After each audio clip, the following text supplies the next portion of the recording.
To all of you, welcome to once again in my channel which is named Focus to Education Priyamvada. तो हमने पिछले जो हमारा शिक्षा शास्त्र विषय है, अगर हम उससे स्नातक कर रहे हैं, पर स्नातक कर रहे हैं, तो भी ये वीडियो हमारी जानकारी के लिए बहुत इंपॉर्टेंट है। अगर हम टीचर बनने जा रहे हैं कुछ भी विभिन्न क्षेत्रों में, किसी भी क्षेत्र के लिए, तो जैसा कि बीए पार्ट 1 का फर्स्ट पेपर है शिक्षा शास्त्र का, शिक्षा के सिद्धांत यानी प्रिंसिपल ऑफ एजुकेशन, उसकी 3 यूनिट हम कवर कर चुके हैं। चौथी यूनिट पे हम चर्चा चल रही थी जिसमें पाठचर्या या पाठ्यक्रम के प्रकार, अर्थ, परिभाषा, उसके एकीकरण पे हम डिस्कस कर चुके हैं। आज उसका सबसे इम्पॉर्टेंट एक टॉपिक रह गया था कि वर्तमान पाठ्यक्रम के दोष क्या हैं, तो हम उसको डिस्कस करेंगे, इसके बारे में समझेंगे, क्योंकि उससे लघु उत्तरीय और दीर्घ उत्तरीय प्रश्न बहुत पूछे जाते हैं कि वर्तमान पाठचर्या में आप क्या दोष देखते हैं, वो प्राथमिक स्तर की हो या माध्यमिक स्तर की हो। तो पाठ्यक्रम के दोष के बारे में हमसे बहुत चर्चा की जाती है या क्वेश्चन पूछा जाता है अक्सर हम जब अपने परीक्षाओं में बैठते हैं, अर्धवार्षिक परीक्षा हो या वार्षिक परीक्षा हो, खासकर इलाहाबाद विश्वविद्यालय उससे संबंधित महाविद्यालयों की, तो उसके बारे में हमें जानना बहुत ज़रूरी है। तो चलिए शुरू करते हैं कि वर्तमान पाठ्यक्रम के दोष क्या हैं। तो इसमें 11 हेडिंग्स हैं जिसके बारे में हम बाय 1 to 1 चर्चा करेंगे। फिर तो चलिए शुरू करते हैं। वर्तमान पाठ्यक्रम में बहुत सी कमियां हैं, यानी जो प्रेजेंट में हमारा पाठ्यक्रम है, जो हमें पढ़ाया जा रहा है, चाहे वो प्राथमिक स्तर पे हो या माध्यमिक स्तर पे या उच्च स्तर पे, उसमें बहुत सारे दोष पाए गए हैं और कमियां, इन्हीं कमियों के कारण शैक्षिक पुनर्गठन की योजनाएं असफल हो गई हैं। इन कमियों के कारण हम शिक्षा का जो पुनर्गठन करना चाहते हैं वो क्या हो गई है, वो असफल हो गई है। हालांकि एक के बाद एक गठित शिक्षा आयोग हो, चाहे वो राज्य शिक्षा आयोग हो, किसी भी राज्य से संबंधित, चाहे वो केंद्र का शिक्षा आयोग हो, और समितियां यानी कमेटी गठित की गई सरकार की तरफ से, इस ओर जिसने कि इस ओर से यानी पाठ्यक्रम के दोष की ओर अवश्य ध्यान दिलाया, परंतु इसके सुधार के लिए कोई ठोस प्रयास अभी तक नहीं किया गया है। लेकिन अब जो नई शिक्षा नीति आई है 2020 में, एजुकेशन पॉलिसी आई है, वो इसकी ओर ध्यान केंद्रित करती है। उसने काफ़ी बदलाव किए हैं जिसके बारे में हम बाद में डिस्कस करेंगे, क्योंकि अभी जो हमारा टॉपिक है उससे फिर हम भटक जाएंगे अपने मार्ग को। तो जो उसके लिए मैं अलग से वीडियो अपना बना के अपलोड कर दूंगी कि वर्तमान शिक्षा नीति में क्या क्या प्रावधान किए गए हैं, उन कमियों को और उनको दूर करने के। तो फिर है वर्तमान पाठ्यक्रम के दोषों का उल्लेख निम्नवत किया जा सकता है। तो हम 11 हेडिंग है उसको समझ लेते हैं 1 by 1। भारतीय विद्यालयों में कोई पाठ्यक्रम नहीं है, विभिन्न विषयों के लिए केवल सिलेबस ही निर्धारित है। यानी भारतीय जो हमारी शिक्षा प्रणाली है या विद्यालय है, वो प्राथमिक स्तर की हो, माध्यमिक स्तर की हो, उच्च शिक्षा स्तर में हो, तो कोई भी पाठ्यक्रम नहीं है वहाँ। केवल सभी विषयों के लिए सिलेबस ही निर्धारित है। यह केवल पाठ्य सामग्री की रूपरेखा को दर्शाता है, यानी ये क्या करता है कि जो हमें पढ़ना है सिर्फ उसका एक स्ट्रक्चर दर्शाता है, उसकी रूपरेखा को हमारे सामने प्रस्तुत करता है। तो टीचर भी वही पढ़ाता है जो हमारे पाठ्यक्रम में, और बच्चे भी वही पढ़ने की। तो उससे क्या होता है, हमारा ज्ञान जो है वो विस्तारित या सार्वभौमिकरण की ओर नहीं ले जा सकता। या हमारा जो छात्र है या शिक्षक है, आजकल तो टीचर एजुकेशन पे भी बहुत बात होती है, तो शिक्षा क्या हो गई है। तो आजकल की जो शिक्षा में पाठ्यक्रम के दोष हैं उससे संबंधित क्या क्या दोष हैं।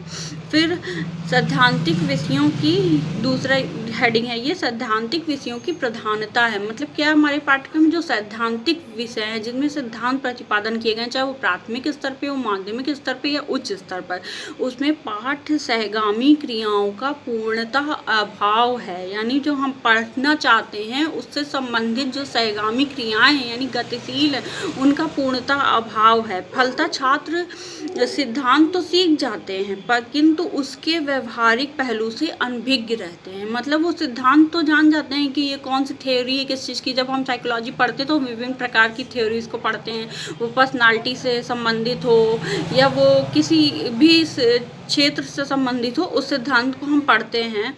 तो फिर उस पर हम आगे चर्चा करेंगे। फिर तो फलतः छात्र सिद्धांत तो सीख जाते हैं किंतु उसके व्यवहारिक पहलू से अनभिज्ञ रहते हैं कि उसको अपने व्यवहार में कैसे लाना, हम कैसे समझेंगे, क्योंकि हमारे प्राथमिक या माध्यमिक स्तर पर ऐसी व्यवस्था नहीं, स्कूल में लैब्स की कमी है, प्रयोगशालाओं की कमी, जिसकी वजह से ये दिक्कत आती है।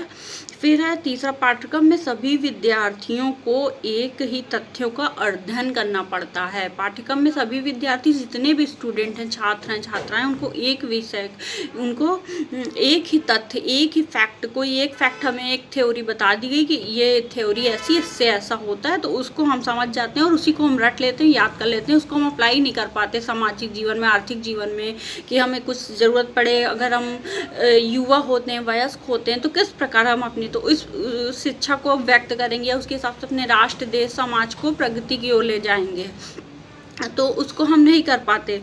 फिर है पाठ्यक्रम में सभी विद्यार्थियों को एक ही तथ्यों का अध्ययन करना पड़ता है और उनकी रुचि, आवश्यकताओं एवं शक्तियों की विभिन्नता की ओर ध्यान नहीं दिया जाता। मतलब उनको एक ही फैक्ट सभी को पढ़ाया जा रहा है। हर बालक अपने आप में अलग एप्टीट्यूड रहता है, उसकी अभी क्षमता अलग रहती है, उसकी आवश्यकताएं अलग है, उसकी रुचि किसी क्षेत्र में हो, हम जब ज़बरदस्ती उसके ऊपर प्रेशर डाल के उसको सब्जेक्ट पढ़ा रहे हो, तो इस प्रकार वो विभिन्नता के हिसाब से पाठ्यक्रम नहीं है, तो वो हमारे छात्र का सर्वांगीण विकास कदापि नहीं हो सकता, यह कर सकता। फिर है चौथा, वर्तमान पाठ्यक्रम में विभिन्न आयु स्तर के बालकों के लिए ना तो सामाजिक प्रेरणा है, ना ही मनोवैज्ञानिक प्रेरणा। यानी जो वर्तमान में जो हमारा पाठ्यक्रम है उसमें जो विभिन्न आयु स्तर के बच्चे हैं, 6 से 14 वर्ष के, 14 से 17 वर्ष के, उसके बाद 17 से 21 वर्ष में जब हमें स्नातक या परस्नातक की ओर जाते हैं, करते हैं, एडमिशन लेते हैं, तो आयु के स्तर के बालकों के लिए ना तो सामाजिक प्रेरणा है कि हम समाज में कैसे रहें, कैसे बर्ताव करें, उसके सिद्धांत तो हमें सिखा दी जाते हैं एक फैक्ट, मगर वो सार्वभौमिकरण उसका होने में बहुत दिक्कत आती है। और ना ही मनोवैज्ञानिक प्रेरणा कि मनोवैज्ञानिक यानी मन के रूप में हम उसके मन को, विज्ञान को जान के उससे प्रेरित करें, सामाजिक रूप से प्रेरित करें कि उसकी क्या रुचि है, वो किस खेल में आनंद उसे आता है, किस सब्जेक्ट को पढ़ना चाहता है। तो आइए फिर है 5वीं हेडिंग है, वर्तमान पाठ्यक्रम में सांस्कृतिक विरासत की अवहेलना की गई है। यानी वर्तमान जो पाठ्यक्रम है हमारा, उसमें जो हमारे सांस्कृतिक विरासत है, कल्चर जो हमारा है, उसकी अवहेलना की गई, यानी उसकी अनदेखी, उसको हमें नहीं पढ़ाया जा रहा था। फिर हमारे विद्यालयों में भारतीय लोकगीतों, पौराणिक कथाओं, संगीत तथा नैतिक एवं आध्यात्मिक मूल्यों का कोई स्थान नहीं है। जैसा कि अगर ये तो हम प्राइमरी लेवल या माध्यमिक स्तर की बात कर रहे हैं कि हमारी सांस्कृतिक विरासत जो है, हमारा कल्चर, उसकी अवहेलना की गई है और हमारे विद्यालयों में भारतीय लोकगीतों को प्रमुखता नहीं दी गई है। पौराणिक कथाएं जैसे महाभारत, रामायण, इसको सिलेबस में शामिल करना चाहिए। संगीत तथा नैतिक आध्यात्मिक मूल्यों का, तो जब हम कभी या जो छात्र तैयारी करते होंगे या जो प्रशासनिक सेवा की तैयारी कर रहे हैं, उनको पता है कि उसमें इथिक्स का पेपर भी शामिल किया गया। तो ये सुधार क्या किया गया, समय के साथ किया गया कि जो एक जिले का प्रशासन करना चाहता है, प्रशासक बनना चाहता है, जिला अधिकारी, तो उसको नैतिक मूल्यों का ज्ञान होना चाहिए, हमारी सांस्कृतिक विरासत को वो सजो के रखे, तभी तो वो अच्छा बेस्ट दे पाएगा समाज में या अपने नागरिकों को, ये अपने ज़िले की जिम्मेदारी बेहतरी से निभा पाएगा।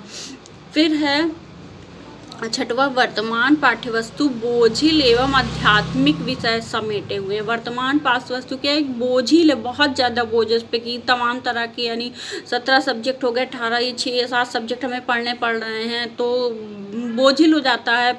जब हम पढ़ते हैं कि स्कूल ड्रॉप का रीज़न क्या आता है, बच्चे स्कूल बैग में उनका बहुत भारी हो जाता है, इतने सारे सब्जेक्ट, उसकी किताबें, तो इससे हमारा पाठ्यक्रम अत्यंत बोझिल है जो अत्यधिक विषय को समेटे हुए है। पाठ्यक्रम में जिन विषयों और तथ्यों को संकलित किया गया है, यानी समाहित किया गया है पाठ्यक्रम में जिन विषयों को, उसका प्रधान लक्ष्य तथ्यात्मक सामग्री को याद कराना, यानी जो फैक्ट है उसका लक्ष्य केवल है कि हम उसको रट लें, उसको रट के और फिर वही एग्ज़ाम में जाके लिखाएं। हम उसको अप्लाई नहीं कर पा रहे हैं, ना अप्लाई करना सिखा पा रहे हैं, ना खुद पे वो हम अपने स्तर तक कर पा रहे हैं। तभी तो टीचर एजुकेशन को भी बहुत महत्व दिया गया है। तो फिर तथ्यों को संकलित किया गया, उसका प्रधान तथा तथ्यात्मक सामग्री को याद कराना है। उचित प्रवृत्तियों या विद्यार्थियों में आवश्यक योग्यताएं प्रोत्साहित नहीं करता, यानी कि यह जो विद्यार्थियों में आवश्यक योग्यताएं हैं, जो उसके अंदर क्षमता है, उसको निखार के लाना ये शिक्षा का काम है, तो ये उसे प्रोत्साहित नहीं करता है, यानी वर्तमान पाठ्यक्रम जो है, और ना ही ऐसी अच्छी और उचित प्रवृत्तियों को विकसित करता है। टेंडेंसीज हो गई, प्रवृत्तियाँ हमारी, उसको विकसित करता है ताकि उसे स्वस्थ नागरिक बनाने में सहायक हो, यानी वह एक स्वस्थ नागरिक, यानी मानसिक रूप से, शारीरिक रूप से, तो वो समाज के लिए, समाज का कोई भी आधार हो, आर्थिक रूप से हो, सामाजिक रूप से या राजनीतिक रूप से, अगर हम राजनीतिक में जाते हैं तो उसके लिए भी हमें बहुत ज़रूरी है शिक्षा और पाठ्यक्रम में हमारे सुधार होना, हमारी रुचि के अनुसार पाठ्यक्रम होना चाहिए, तभी हम एक अच्छे कुशल नागरिक बन पाएंगे। फिर है 7वां, वर्तमान पाठ्यक्रम व्यावसायिक और जीविकोपार्जन के गुणों से विद्यार्थी को परिपूरित कर सकने में सक्षम नहीं है। तो क्या कहा जा रहा है, वर्तमान पाठ्यक्रम जो है वो व्यावसायिक या जीविकोपार्जन के गुणों से व्यक्ति जो है, बालक जो है, उसको एक अच्छी शिक्षा देने में सक्षम नहीं है कि वो कोई व्यवसाय शुरू कर सके या कोई भी। तो ऐसा हमारे सिलेबस में या हमारे पाठ्यक्रम में इसको सम्मिलित करना बहुत ज़रूरी, जो वर्तमान पाठ्यक्रम में नहीं है, जिसकी वजह से बहुत दिक्कतें आती हैं। फिर है शिक्षा प्राप्त करने के उपरांत व्यक्ति जीविकोपार्जन के लिए भटकता ही रहता है। तो शिक्षा जब हम प्राप्त कर लेते हैं उसके बाद ही हम भटकते ही रहते हैं। क्यों? क्योंकि अब वर्तमान समय में शिक्षा क्या हो गई है, शिक्षा को लोग बेच भी रहे हैं, उसे खरीद भी रहे हैं, मतलब उसके अपने व्यवसाय बन गया है शिक्षा एक प्रकार का, कि हमने कहीं भी कॉलेज, कैसा भी कॉलेज खोल लिया, फिर उसके बाद वो मानकों पे खरा नहीं उतरता है, जो नेशनल राष्ट्रीय मानक है हमारे शिक्षा के विभिन्न स्तरों पे, चाहे प्राथमिक हो, माध्यमिक हो या उच्च स्तर की हो। तो जैसे मान लीजिए हमने इंजीनियरिंग की पढ़ाई की, बीटेक किसी भी कॉलेज से कर लिया, उसके बाद हमारा मतलब सिलेक्शन नहीं हो पा रहा है, या हम जाके वो कौशल हमें नहीं दिया जा रहा है जो कंपनियां मांग रही हैं या जिनकी अपेक्षा, या कोई व्यवसाय अपना करना चाहता है, तो उस प्रकार उसको उस स्किल उसके अंदर डेवलप करना बहुत ज़रूरी, जो हमारे पाठ्यक्रम में सम्मिलित करना चाहिए, चाहे हम प्राथमिक हो, चाहे माध्यमिक हो, चाहे उच्च स्तरीय हो। तो फिर है, इससे देश की विशाल जनशक्ति बेरोजगारी या अल्प बेरोजगारी से जूझ रही है। देश की जो विशाल जनशक्ति है वह बेरोजगारी या अल्प बेरोजगारी से जूझ रही है, क्योंकि विशाल जनसंख्या, हम जानते हैं हमारा भारत एक विशाल जनसंख्या वाला देश है। विश्व में सेकंड स्थान आता है, सबसे पहले चाइना का आता है, उसके बाद भारत का आता है। तो जब इतना बड़ा देश है तो उसके लिए शिक्षा व्यवस्था तो होनी अच्छी ज़रूरी है, तभी तो वो आगे चल के कुशल मानव संसाधन के रूप में निखर के आएगा। छात्र प्रगतिशील होगा तो हमारा राष्ट्र प्रगति करेगा, हमारा समाज प्रगति करेगा, हमारी संस्कृति दूर दूर तक विभिन्न देशों में फैलेगी। तो इस प्रकार हमारे पाठ्यक्रम में लोकगीतों का और जो हमारे पौराणिक कथाएं हैं, रामायण की हो गई, महाभारत की हो गई, और संगीत की शिक्षा या नैतिक शिक्षा यानी मूल्य क्या है उनको समझना बहुत ज़रूरी है, जिसका कि हमारे संविधान में भी अगर हमें मौलिक अधिकार दिया गया है तो उसके साथ साथ हमारा मौलिक कर्तव्य भी निर्धारित किया गया है कि हमारा मौलिक कर्तव्य क्या होना चाहिए देश के प्रति। फिर है वर्तमान पाठ्यक्रम व्यावसायिक और जीविकोपार्जन के गुणों से ये तो हम डिस्कस कर चुके हैं। 8वां, वर्तमान पाठ्यक्रम पुस्तकीय स्वभाव के हैं। वर्तमान पाठ्यक्रम जो है पुस्तकीय स्वभाव के हैं, यानी हम पुस्तक है उसको केवल पढ़ लिए, जो उसमें ज्ञान है उतना अर्जित कर दिया, उसको हम अप्लाई नहीं कर पा रहे हैं समाज में, या हम मतलब अपने तर्क क्षमता जो है वो हमारे अंदर विकसित नहीं हो पाई, हम कि तर्क वितर्क कर सकें। तो इसके लिए पाठ्यक्रम में वाद विवाद का होना जरूरी, निबंध प्रतियोगिता का या संगीत प्रतियोगिता का होना बहुत ज़रूरी है, और बच्चों को पर्यावरण के प्रति मतलब सामंजस्य ये हमारे सिलेबस में होना चाहिए, जिससे हम राष्ट्र एक बहुत ही आगे की उन्नति की ओर हमें ले जाएगा। फिर तार्किक अध्ययन के महत्व पर जोर तो दिया जाता है, परंतु व्यवस्था तथ्यात्मक ज्ञान प्रदान करने की होती है, यानी तार्किक अध्ययन के महत्व पर तो ये जोर दिया जाता है, परंतु जो व्यवस्था है, जो पाठ्यक्रम हमारा ऐसा बना है क्योंकि वो केवल फैक्ट के रूप में हमें ज्ञान प्रदान करता है, केवल हम बालक रट लेता है, जैसा कि इसमें बताया जा रहा है, बालक रटने पर जोर देकर परीक्षा उत्तीर्ण करने का प्रयास करता है, उसे विषय पाठ्य वस्तु समझ में नहीं आती, वो सिर्फ रट के परीक्षा उत्तीर्ण करने प्रयास करता है, उसे पाठ्य वस्तु समझ में नहीं आती है।